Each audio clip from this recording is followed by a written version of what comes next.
Alacağınız dərmanların pulunun böyük hissəsini dövlət verəcək. Bəs proses necə olacaq və bunlar hansı dərmanlardır?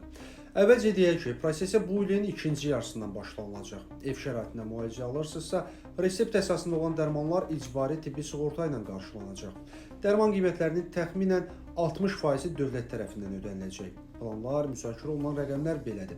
Amma dövlət tərəfindən ödəniləcək məbləğ hələ rəsmi olaraq təsdiqlənməyib. Daha dəqiq, prosesə başlanılan zaman öyrənə biləcəyik. Proses isə belə olacaq.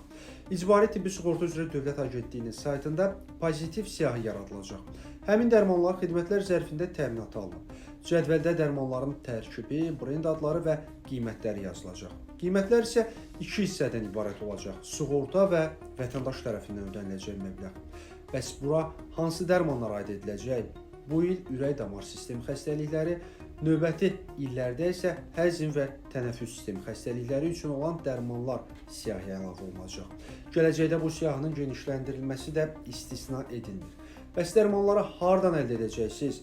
Bu yalnız elektron reseptlər əsasında həyata keçiriləcək. Vətəndaş elektron reseptlə agentlik ilə müqaviləsi olan aptekə yaxınlaşacaq, reseptdəki dərmanların təsir edici maddəsi və dozalarına uyğun pozitiv siyahıdakı dərmanlardan birini seçə biləcək. Agentlik ilə müqaviləsi olan apteklər xüsusi loqolarla işarələnəcək ki, vətəndaşlar həmin aptekləri asanlıqla tanıya və tapa bilsinlər. Bəs siz hansı dərmanları güzəştlə almaq istəyərdiniz? Cavabı rəy bölməsində yazın.